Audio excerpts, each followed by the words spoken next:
Assalamualaikum warahmatullahi wabarakatuh. Perkenalkan, nama saya Wenda Mahendra Dwi Putra dari kelas 11 3J1. Pada video ini saya akan menjelaskan tentang teknologi Fiber to Home atau FTTH. Perkembangan dunia jaringan berbasis serat optik ini telah merambah sampai ke level rumah dan kantor skala kecil.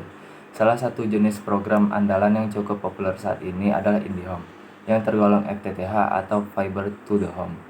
Dengan sistem FTTH, provider menawarkan layanan multiply, yaitu sebuah sambungan melalui serat optik yang dapat melewatkan 3 buah jenis data berbeda sekaligus, seperti data voice, IPTV, dan internet. Peran FTTH pada level pengguna skala kecil cukup penting karena beberapa alasan berikut. Yang pertama, semakin cepat layanan broadband yang diselenggarakan, semakin besar kemungkinan aktivitas pengguna dalam pengaksesan internet yang juga semakin mendongkrak penghasilan negara.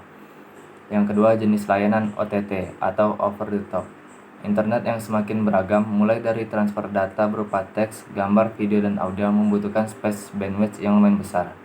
Yang ketiga, dari beberapa penelitian menyebutkan bahwa statistik pengguna smartphone mulai mengalahkan persentase pengguna perangkat komputer dan laptop, yang berarti bahwa provider sudah harus mulai beralih ke arah fiber optik sebagai backbone sambungan.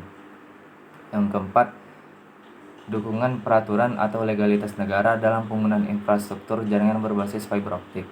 Yang kelima, kebanyakan sistem informasi saat ini sudah bergeser dari sistem dedicated menuju cloud computing sehingga memerlukan kapasitas data dan kecepatan tinggi dalam pengoperasiannya. Yang keenam, dibandingkan biaya produksi dengan kabel tembaga, harga kabel fiber optik tergolong relatif murah. Dan alasan yang ketujuh, semakin mudah didapatnya informasi dan pelatihan sumber daya manusia untuk melakukan instalasi dan maintenance infrastruktur jaringan fiber optik. Untuk membangun jaringan fiber optik, ada beberapa jenis perangkat yang harus disediakan, yaitu sebagai berikut. Yang pertama, perangkat aktif. Perangkat aktif yang terdapat pada fiber optik adalah sebagai berikut. Pertama, ada manageable switch. Manageable switch berfungsi untuk mendukung distribusi dan pemaketan data dalam jaringan. Yang kedua, ada ONT atau Optical Network Termination. Optical Network Termination atau ONT berfungsi sebagai demultiplexer layanan. Yang ketiga, ada OLT atau Optical Line Termination. OLT menjadi interface penghubung antara PON atau Passive Optical Network dan provider dalam menjamin ketersediaan layanan data, seperti data audio video, IPTV, dan panggilan telepon analog. OLT terdiri atas beberapa elemen, yaitu sebagai berikut. Yang pertama voice gateway, yang kedua IP router, dan yang ketiga DCS atau Digital Cross Connect System. Yang keempat, ada media converter. Media converter berperan mengonversi koneksi jaringan berbasis twisted pair dengan FO. Ada 2 jenis media converter, yaitu single mode dan multimode. Yang kelima, ada PON atau Passive Optical Network.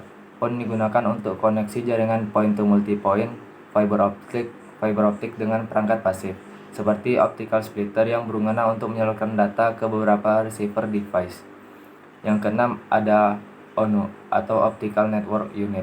ONU digunakan sebagai interface antara jaringan optik provider dan customer. ONU biasanya diletakkan di sisi pengguna yang berfungsi memodulasi sinyal cahaya menjadi digital atau sebaliknya. Selain itu juga berguna sebagai perangkat demultiplexer layanan atau multiply. Yang ketujuh, ada GPON atau Passive Optical atau Gigabit Passive Optical Network. GPON dikembangkan oleh standar ITU G984 dengan dukungan bit rate tinggi. Distribusi sinyal dari provider menuju pelanggan dapat menggunakan splitter pasif dengan rasio 1:2, 1:4, 1:8, 1:16, 1:32, atau 1:64. Biasanya dalam perangkat GPON memiliki elemen OLT, ONT, atau ODN. Yang kedelapan, ada SFP atau Small Form Factor Pluggable. SFP digunakan sebagai interface perangkat jaringan yang berbasis router atau switch.